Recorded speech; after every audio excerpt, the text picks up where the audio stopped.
hatrany ane ry havana ny fahasoavana sy ny fiadanana avy amin'ilay Andriamanitra ray sy Jesosy Kristy tompontsika. Amen. Anio isika dia mamarana ny amin'ny lohahevitra izay ombonantsika manerana ny sahan'ny 𝗍𝗺𝗶𝗆 izay manao hoe miorina amin'ny finoana ny mpino. Miorina amin'ny finoana ny mpino. Ka andeha ny bokin'ny Genesisy no angalantsika ny hafatra ny amin'ity anio ity. Genesisy 5:30, ny 5:7 ka hatramin'ny 5:10. Genesisy 5:30, ny 5:7 ka hatramin'ny 5:10. Asaiko ampanajana ianao ry havana, amelatra ny baibolinao ho eo ambany masonao. Raha ity perikôpa izay manoloana antsika ity no jerena dia miresaka indrindra ny amin'ny fisehoan'Andriamanitra amin'ny mpanompony.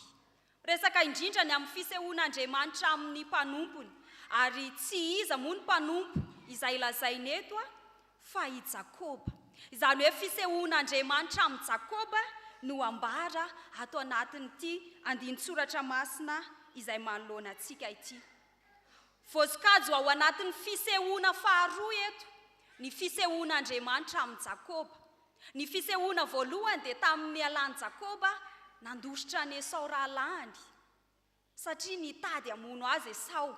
Fa ny fisehoana faharoa kosa indray dia tamin'ny alahany tao amin'ny toerana iray mpandana rama izay anirahan'Andriamanitra azy indray hanatanteraka ny asa fanompona.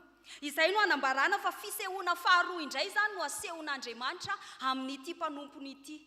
Araka izany ry havana dia azo ataony milaza fa miseho amin'ny mpanompony mandrakariva Andriamanitra.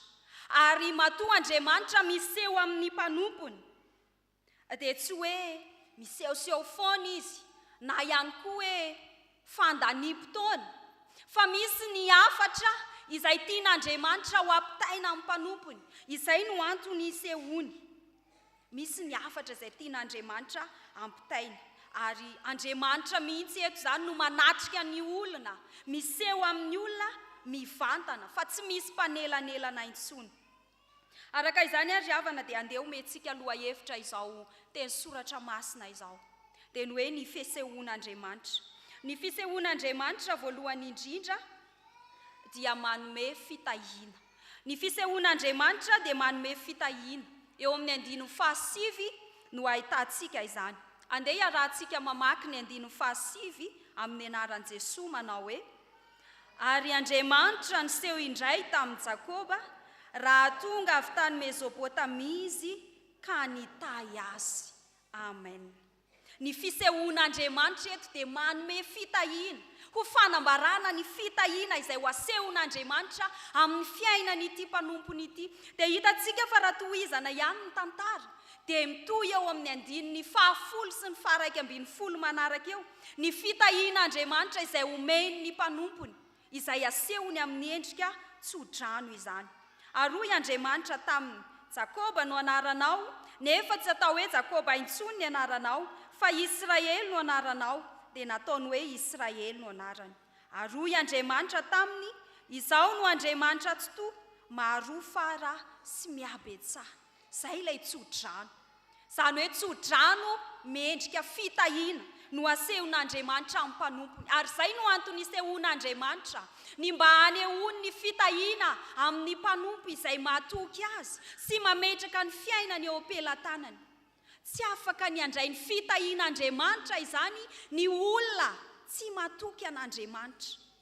Sarotra ho an'ny olona tsy mahatoky an'Andriamanitra ny andray ny fitahian'Andriamanitra, ny andray ny tsodranon'Andriamanitra. Fa ny olona izay mahatoky azy ihany no afaka handray ny tsodranon'Andriamanitra. Ry havana malala rehetra ao amin'ny tompo.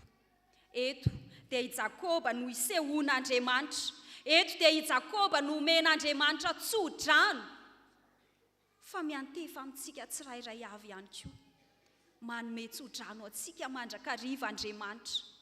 Fa isika indraindray no tsy mandray ny tsodrano izay omeny antsika. Isika indraindray no minitsy miaino. Isika indraindray no mamono sofina ka tsy misy akony ao amin'ny fiainantsika ny tsodran'Andriamanitra izay omeny atsika. Tsy misy vidiny eo amin'ny fiainantsika ny tsodrano izay omen'Andriamanitra atsika. Hany ka lasa menomenona isika hoe mba mivavaka ihany kanefa tsy mandray fitahiana mihitsy. Mba manatanteraka ny asa fanompoana ihany kanefa tsy mandray fitahiana mihitsy. Ankehitriny ary. Ankehitriny dia dinio ny tenanao. Hoe tena mandray ny tsodrano izay omen'Andriamanitra anao ve ianao?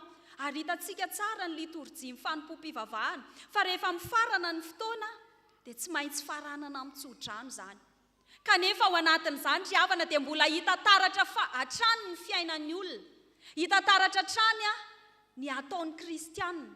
Fa raha tezitra izy miditra ao am-piangonana dia mivoaka ny fiangonana izy mbola tezitra ihany. Kanefa efa mandray ny tsodranon'Andriamanitra. Aiza ho aiza amin'izany ilay fandraisana ny tsodranon'Andriamanitra. Ary ataon'ny olona tezitra ahoana moa ny handray ny fitahiana izay omen'Andriamanitra azy. Fa raha tianao kosa ny handray ny tsodranon'Andriamanitra sy ny fitahiny dia andeha hanova fitondra ary hanova ihany koa ny fihetsika sy ny toetra izay tsy mendrika eo anatrehan'Andriamanitra. Tsy terena fa ampitiavana no anambarana ny teny soratra masina. Fa raha tianao ny handray ny tsodranon'Andriamanitra tahaka ny nanomezany an'i Jakoba mpanompony, satria ianao ihany koa dia efa mpanompon'Andriamanitra, efa nofidian'Andriamanitra hanatanteraka ny asany. Dia andeha isika hanokatra ny fotsika. Ary tsy ho fahazarana fotsiny ny fandehanana ty am-piangonana, fa tena ho hisy akony tokoa ny tsodranon'Andriamanitra izay omena antsika tsirairay avy. Ny fisehoan'Andriamanitra dia manome fitahiana ho an'ny olona tsirairay avy. Ary eto ny fisehoana dia midika ho fanatrehan'Andriamanitra izany, izay midika ihany koa ho fandraisan'Andriamanitra tanana ny mpanompony, fikarakaran'Andriamanitra azy, fiahian'Andriamanitra azy. Izay ilay fitahiana lehibe izay ambara. Rehefa Andriamanitra no mikarakara ny fiainantsika, rehefa Andriamanitra no miahantsika, dia mazava ho azy fa fitahiana ary fahasoavana no hameno ny fiainantsika. Dia andeha isika ry havana hanome ny fotsika ho an'Andriamanitra mba handraisantsika tokoa ny tsodranon'Andriamanitra izay ambarany amintsika isan'andro. Fa ny hafatra faharoa ihany koa ry havana dia izao hoe ny fisehoan'Andriamanitra dia mahatonga fiderana. Ny fisehoan'Andriamanitra dia mahatonga fiderana. Eo amin'ny 𝗍𝗵𝗋 sy ny 𝗍𝗵𝗋 no angalantsika izany. Andeha rahantsika mamaky ny 𝗍𝗵𝗋 sy ny 𝗍𝗵𝗋 amin'ny anaran'i Jesosy. Ary Jakoba dia nanorina tsangam-bato teo amin'ny fitoerana izay niresahany taminy, ka nanidina fanatitra hidina teo aminy sady napidina diloilo teo aminy koa. Ary ny anaran'ny tany izay niresahan'Andriamanitra taminy dia nataon'i Jakoba hoe Betela. Midika izany fa ny fisehoan'Andriamanitra rehefa tsapanao fa nandray fitahiana avy amin'Andriamanitra ianao dia tsy mianona fotsiny amin'ny fitahiana sy ny fahasoavana izay nomen'Andriamanitra anao. Efa azoko ty fahasoavana ty dia hofikiriko ho asa mirery. Tsy izay no andrasana amintsika fa ny fahatsapahantsika. Fa mila midera azy isika. Ary eto dia hita taratra tokoa ny nataon'i Jakoba. Fa rehefa nandrotsaka ny tsodrano ny Andriamanitra, rehefa nanome ny fitahiana Andriamanitra, dia tsy nijanona fotsiny tamin'izao izy, fa nisy ny asa izay nitanterahany. Dia hita tsara eo fa nanangana tsangam-bato izy ary nanositra diloilo ny tsangam-bato, izay midika izany fa ho fisaorana sy ho fankasitrahana an'Andriamanitra. Ary teo amin'ny firenena Israelita dia tena zava-dehibe teo amin'izy ireo ny diloilo sy ny menaka manitra, ho mariky ny fisaorana, ho mariky ny fankasitrahana. Ary ambaran'ny mpandinika aza moa fa menaka lafo vidy sy sarobidy indrindra no nanosorany Jakoba ity tsangam-bato ity. Tsy midika akory izany ry havana. Tsy midika hoe izany Jakoba nanompo sampy, nanana masina zany Jakoba teto. Tsia. Fa midika ho fisaorana sy ho fankasitrahana an'Andriamanitra. Ka ianao ihany koa rehefa mahatsapa fa mandray fitahiana avy amin'Andriamanitra ianao. Ary isika tsirairay avy dia efa mahatsapa izany. fa efa samy nandray ny fitahiana avy amin'Andriamanitra avokoa, ka misy ny andrasana aminao, fa tsy hoe nandray fitahiana avy amin'Andriamanitra fotsiny ianao dia mijanona amin'izao. Mila manana fiainam-pisaorana ianao, mila midera sy misaotra ilay Andriamanitra izay nandrotsaka ny fitahiany taminao ianao. Eto i Jakoba rehefa nambaran'Andriamanitra fa ho maro ny taranany, ary ho vaina mihitsy ozy izy ny anaranao, tsy atao hoe Jakoba intsony fa Israely. Izany hoe midika fa tena olona voafidin'Andriamanitra, olona natokana ihany koa hanatanteraka ny asan'Andriamanitra.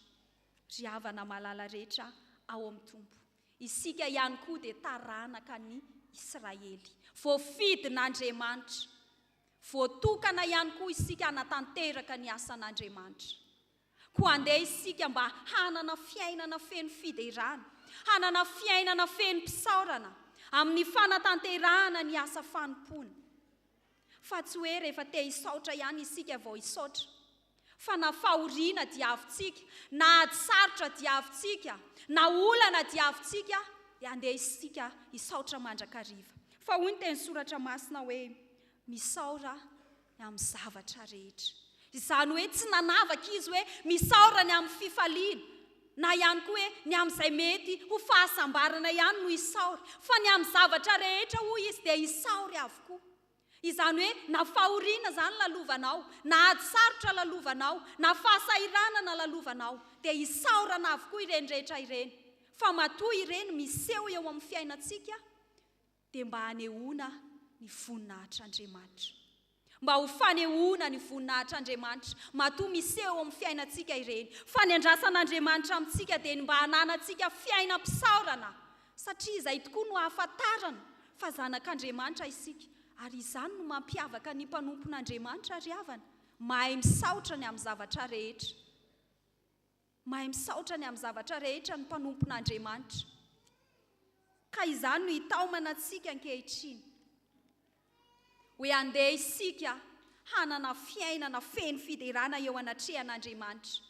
Na endrika manao ahoana ny lalana izay diavintsika, ny fiainana izay iainantsika andavanandro, na reraka isika, na kivy isika, dia andeha hisaotra mandrakariva, fa Andriamanitra tsy mandao antsika mihitsy ao anatin'ny olana sy ady sarotra izay diavintsika io. Raha fehezina ry havana ny hafatra ao antsika tamin'ity anio ity dia izao hoe miseho eo amin'ny fiainanao Andriamanitra, manatrika anao Andriamanitra, koa meteza ianao handray ny fitahiana izay arotsany, meteza ianao handray ny tsodrano izay omeny anao, fa aiza atao fahazarana fotsiny ny fandrenesana ny tsodrano izay omen'Andriamanitra anao, aiza atao fahazarana fotsiny ny fametrahana ny fiainana eo am-pelatanan'Andriamanitra, fa raha tianao ny ahazo voka-tsoa amin'ny fanompona an'Andriamanitra dia andeha isika hanantona azy. Ary miseho eo amin'ny fiainantsika ihany koa Andriamanitra, ka mangataka amintsika izy mba ahaizantsika misaotra aminy, satria izany no hafantarana sy mampiavaka antsika fa mpanompon'Andriamanitra isika. Dia ho an'Andriamanitra irery ny voninahitra, fa izany teny izany kosa ho amintsika tsirairay avy. Amen.